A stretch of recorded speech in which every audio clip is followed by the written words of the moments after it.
A woman sits at her desk at 11 p.m. She told herself she'd stopped scrolling 20 minutes ago. Her thumb moves anyway. Her jaw is tight. Her eyes hurt. She knows in some clear, sober part of her mind that she should put the phone down. She doesn't. Somewhere, a small chemical signal fires in her brain. The exact same signal that once told her ancestors, "This berry bush is worth remembering." Her thumb moves again. This isn't a willpower problem. It's a 300-million-year-old machine doing exactly what it was built to do. Now stretch that moment out. Not one night of scrolling. Every cigarette. Every skipped workout. Every 2 a.m. snack you swore you wouldn't eat. What if bad habits aren't a bug in your brain? What if they're proof it's working perfectly? We're not talking about weak people. We're talking about a machine so good at its job that it now works against the life you're trying to build. Stay with that. We're going to take this machine apart, piece by piece. A rat presses a lever. A pellet drops. The rat presses again. That's basic reward learning, and it's ancient. Almost every animal with a brain has some version of it. Humans built something the rat never had to deal with, an environment engineered, on purpose, by other humans to hijack that exact circuit. Slot machines, notification badges, the "just one more episode" button. Your brain wasn't built for a world with 3,000 of these traps a day. Here's what should confuse you. You know the habit is bad. You can list in detail every reason to stop. And still, you don't. If your brain is smart enough to understand the consequences, why isn't it smart enough to act on that understanding? That gap between what you know and what you do isn't a character flaw. It's a design flaw. Except it's not really a flaw at all. It's a leftover. In the 1990s, neuroscientists studying monkeys noticed something strange. A neuron didn't just fire when the monkey got a reward. It fired before the reward, the instant the monkey saw a cue that predicted one. That signal is dopamine. Dopamine isn't the chemical of pleasure. It's the chemical of anticipation. It doesn't reward you for getting the thing. It rewards you for expecting the thing. That single distinction explains almost every bad habit you've ever had. Rewind to the actual environment that built this circuit. For nearly all of human history, calories were rare.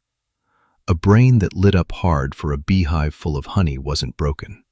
It was making a smart bet with life or death stakes. That circuit didn't know it was building a species that would one day invent the drive-through. The wiring is ancient. The world around it changed in the blink of an evolutionary eye. A psychiatrist named Judson Brewer spent years studying addiction and habit loops at Yale. His finding was almost annoyingly simple. Every habit runs on the same three-step loop: a trigger, a behavior, and a reward. He calls it the habit loop. Brewer's research shows willpower barely touches this loop.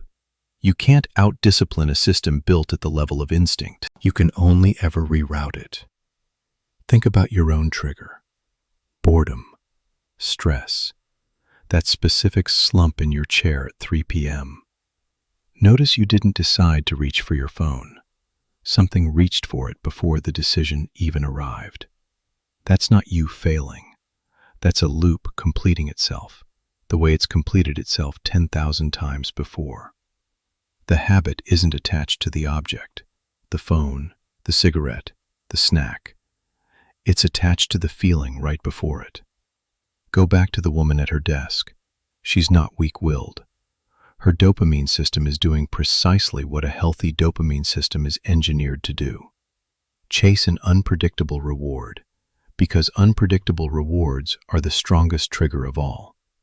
Slot machines figured this out a century before smartphone apps did. A guaranteed reward barely fires the circuit. A maybe fires it hardest. Her feed isn't designed to satisfy her. It's designed to almost satisfy her, forever. Here's where it gets bigger than any one person's bad habit. This same uncertainty reward loop sits underneath gambling addiction, social media design, even the check your email one more time reflex at work. Different objects, same circuit, same ancient wiring exploited at scale. How much of the modern economy is quietly built on triggering a system that evolved to find beehives? So, can this loop actually be beaten? One camp says, replace the behavior. Keep the trigger, keep the reward, swap out the middle step. Stressed? Go for a walk instead of opening the fridge. A second camp argues something stranger. Don't fight the craving at all. Get curious about it instead. Notice it fully, without judgment, and watch it lose power on its own. The way a wave loses force the moment you stop swimming against it. Replace it, or observe it. Neither camp agrees, and both have real evidence behind them. But maybe the real question was never, how do I beat this loop? Maybe it was always the wrong fight. You cannot delete a system that took 300 million years to build.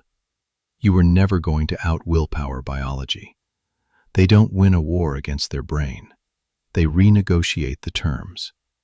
Every bad habit you have is proof of a system that once kept your ancestors alive, now firing in a world it was never designed to navigate. It's not broken. It's just old.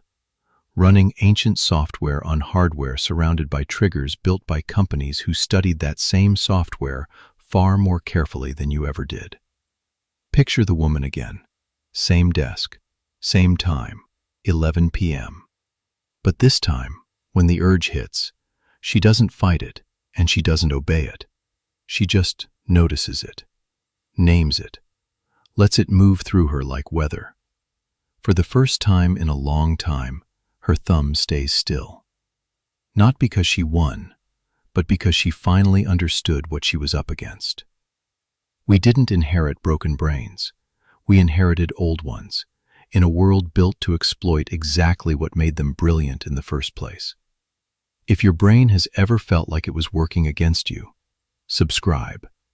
Because the more we understand this ancient wiring, the less power it holds over us.